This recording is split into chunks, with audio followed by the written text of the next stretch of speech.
नमस्कार दोस्तों, मैं हूं नवीन पाटीदार और आप देख रहे हैं voice of MP. Voice of MP आज महा कवरेज आपको दिखा रहे हैं किस तरीके से अफीम पॉलिसी 2026-27 को लेकर मैराथन बैठक अंदर होनी है। मंगलम रिसोर्ट के अंदर जिस तरह बैठक रखी, जिसमें नीमच मंदसौर के तमाम जो किसान हैं और जो यहाँ के जनप्रतिनिधि है, सांसद है, राज्यसभा सांसद है, विधायक है, वे यहाँ पहुँचना शुरू हो चुके हैं और किसान भी यहाँ पहुँच रहे हैं। और जिस तरीके से इस बैठक को महत्वपूर्ण बैठक माना जाता है, क्योंकि यहाँ से जो बैठक में मंथन होगा, जिस तरह की यहाँ पर चर्चा होगी, उसके बाद सीधे वित्त मंत्रालय दिल्ली पहुंचेगी वो मुख्य बातें, और वहाँ पर फिर बैठक होगी, उसके बाद पॉलिसी तैयार की जाएगी। लेकिन जिस तरीके से इस वक्त किसान हमारे साथ मौजूद है, उनसे बात करें किस तरीके से किसान चाहते हैं कि आने वाली पॉलिसी कैसे हो। जिस तरीके हमने राज्यसभा सांसद से बात की, सांसद सुधीर गुप्ता से बात की, अब किसान से बात करते हैं, क्या चाहते हैं, किस तरह के बदलाव किसान चाहते हैं और क्या बड़ी बात आप जो है आज मीटिंग में रखेंगे। हम चाहते हैं कि एक तो पॉलिसी सितंबर के महीने में ही पहले सप्ताह में जारी हो, जिससे किसानों को बुआई में देरी ना हो। दूसरी बात है कि हम चाहते हैं कि जो 1990 से कटे हुए अफीम लाइसेंस है, उन कट्टों को सभी सरकार 0 पर बहाल कर दे। दूसरी मांग है हमारी ये, अफीम का मूल्य आज तक नहीं बढ़ा, तो उस अफीम के मूल्य को बढ़ाया जाए। और तीसरी मांग है कि मॉर्फिन परसेंटेज इस साल क्योंकि कम बैठेगा, बारिश और ओलावृष्टि हुई है, तो इसकी वजह से जो बहुत सी जगह आपने आपके चैनल के माध्यम से भी आपने भी 0 ग्राउंड पर कवरेज किया है, तो आपको भी पता है कि मॉर्फिन कम बैठेगी, तो वो 3.0 पर सभी किसानों को पट्टे जारी किए जाए। और एक ये डोडा चोरा एंटीपेस्ट एक्ट का जो मामला है, इसको पूर्ण रूप से हटाया जाए 8/29, जिससे निर्दोष किसानों के इसमें जो नहीं होगा।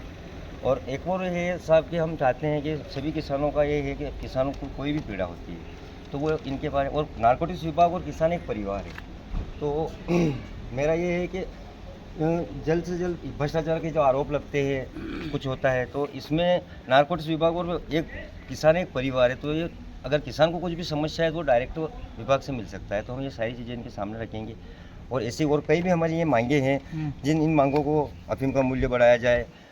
किसी किसान के पास एविडेंस है नारकोटिक्स विभाग द्वारा जारी, और अगर उसका पट्टा 24-25 में भी जारी हुआ था, 25-26 में भी जारी हुआ, लेकिन इनके पास कोई एविडेंस नहीं होने की वजह से अगर वो पट्टा नहीं मिला, तो उनको ये पात्रता दी जाए, उसको आधार मानकर ही। बड़ी बात है। क्या आप भी आज जो है एक आवेदन लेके आए, किस तरीके से आप जो है अपनी बात रखें, क्या बड़ी बातें इसमें आप रखेंगे। इसमें बताता हूँ, आपने जो बता दिया कि सितंबर महीने में पॉलिसी आउट हो जाना चाहिए, बिल्कुल ये सही बात है।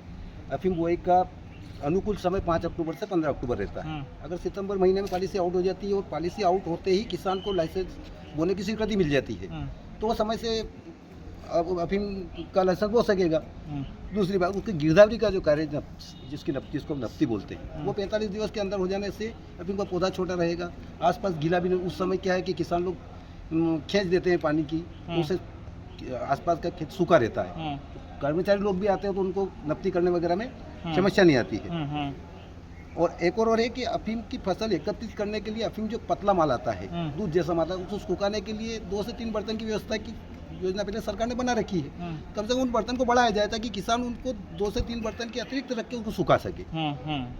और एक और है कि अफीम तोल केंद्र पर अफीम जब सेंटर पे अफीम तुलवाने जाता है किसान, तो 15 किलो वाले कांटे पे उसका वजन होना चाहिए, ताकि उसमें 1 ग्राम से 10 ग्राम तक दिखाया जा सके। 1 क्विंटल वाले कांटे 10 ग्राम से चलते हैं, उसमें 1 ग्राम से 9 ग्राम नजर नहीं आता है, और किसान का लाइसेंस 1 मिलीग्राम में रुक जाता है। तो ये ऐसी व्यवस्था शासन की होना चाहिए। किसान का माल तुलने के बाद सैंपल वगैरह की व्यवस्था सभी बाद में हो जाए, बाल्टी तुलने के बाद उसका वजन जो भी सैंपल निकालना निकले, कोई दिक्कत नहीं है। और एक और है कि लाइसेंस धारक किसान जो जीवित किसान है, अगर वो चाहे तो उसके जीवित रहते भी उसके वारिस के नाम पे लाइसेंस करवा सके, ऐसी व्यवस्था हो जाना चाहिए। और क्या बड़ी बातें क्या है, एक और बता रहा हूँ मैं, अफीम लाइसेंस जारी करते समय जिस प्रकार 3 से 5 वर्ष का आंकलन मिला के पुराने लाइसेंस निकाले जा रहे हैं, उसी प्रकार का 3 से 5 वर्ष का आंकलन करके जो CPS चीरे वाले पट्टे को CPS में करते हैं, उसमें भी 3 से 5 वर्षों का आंकलन किया जाए ताकि किसान को बचाया जा सके CPS में जाने से। और एक और जो महत्वपूर्ण बात बता रहा हूँ मैं आपको कि मार्फिन की गणना की जो पद्धति है, वर्तमान पद्धति, इस पद्धति में मुझे विरोधाभास लगा। इसलिए मुझे यही विरोधाभास लगा कि जैसे किसान ने 7 किलो अफीम तुलवाई सेंटर पे, उसको 5 क्लास लगी, मतलब 58 डिग्री लगती है, तो उसका शुद्ध माल 5 किलो 800 ग्राम बचता है। उसको सरकार द्वारा 5 किलो 800 ग्राम का पेमेंट किया जाता है, लेकिन उसकी मार्फिन 4 किलो 60 ग्राम की निकाली जाती है। अच्छा। जो आदमी किसान 7 किलो माल तुलवा रहा है, उसकी मार्फिन का आंकलन 4 किलो 60 ग्राम का किया जा रहा है। ये बहुत बड़ा विरोधाभास है, ये मेरा समझ में नहीं आ रहा है, इसलिए मैं बता रहा हूँ आपको जितनी दिए अफीम उतने की जो है, उतने की नहीं, बिल्कुल ये 70 डिग्री गाड़ता वाला मामला है। दूर से चला रहा है, 70 डिग्री गाड़ता भी माल किसान से माल शासन लेता है, लेकिन 70 डिग्री गाड़ता का मतलब ये है कि उसको 58 डिग्री मिली 7 किलो माल तुला उसने तो 5 किलो 800 ग्राम माल उसको खरा रहा है, 7 किलो 800 ग्राम का शासन ने उसको पेमेंट भी किया है, लेकिन उसको मार्जिन जब निकाली जा रही है तो 4 किलो 60 ग्राम की निकाली जा रही है। एक और ये डोडा चूरा में जो 0.20% हाँ। नहीं है, उसके मेरे पास प्रमाण है, हाँ। लेबोरेटरी है मेरे पास उसकी, हाँ। उसमें ऐसा है कि वो 1.4 ही है, हाँ। जबकि वो 2 जीरो से ऊपर होना चाहिए। हाँ। तो इसको एंटीबेस दबार करके न किसानों को लाभ दिया जाए। हाँ। 829 में भी बहुत किसान प्रताड़ित रहते हैं, ये इन्होंने बता ही दिया है।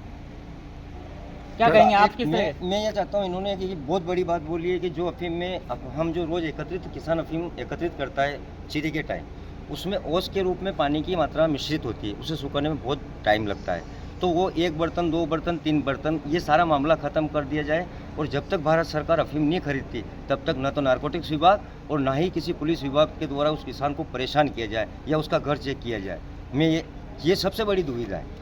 तो इसलिए मैं आपके माध्यम से यही कहना चाहता हूँ कि तब तक किसान को परेशान नहीं किया जाए जब तक वो अफीम भारत सरकार के द्वारा नारकोटिक्स विभाग उसकी तुलवाई नहीं करता है, तब तक किसी किसान का घर चेक नहीं किया जाए। क्या कहेंगे आखिरी बात आप? एक और बचा है इसमें कि किसान को अपनी अफीम की जांच जो हो जाती है उसके बाद दोबारा उसके सैंपल का परीक्षण करने की स्वीकृति भी मिलना चाहिए। अगर किसान संतुष्ट नहीं होता है तो ऐसी व्यवस्था, नीति में ऐसी व्यवस्था होना चाहिए कि अपने सैंपल की दोबारा जांच करवा लें। बड़ी बात कही है कि बहुत बड़े बड़े मुख्य बिंदु ये जो है उस ड्राफ्ट के रूप में, कागज के रूप में लेके आए हैं, और जिस तरीके से यहाँ पहुंचे थे किसान, और अंदर अब मैराथन बैठक होनी है, लेकिन उससे पहले हम किसानों से चर्चा कर रहे हैं किस तरीके से किसान मांग चाहते हैं और किस तरह की बात इस बैठक में होनी चाहिए। और ये बात यहाँ तक नहीं रुकनी चाहिए, ये बात दिल्ली वित्त मंत्रालय, जहाँ पर निर्मला सीतारमण और तमाम जो अधिकारी वे बैठ के जो नीति बनाएंगे, तो उसमें ये बात स्थानीय सांसद, स्थानीय राज्यसभा सांसद वहाँ मजबूती से रखे और किसानों की बात वहाँ पर मानी जाए और आने वाली पॉलिसी में जो है बदलाव किया जाए।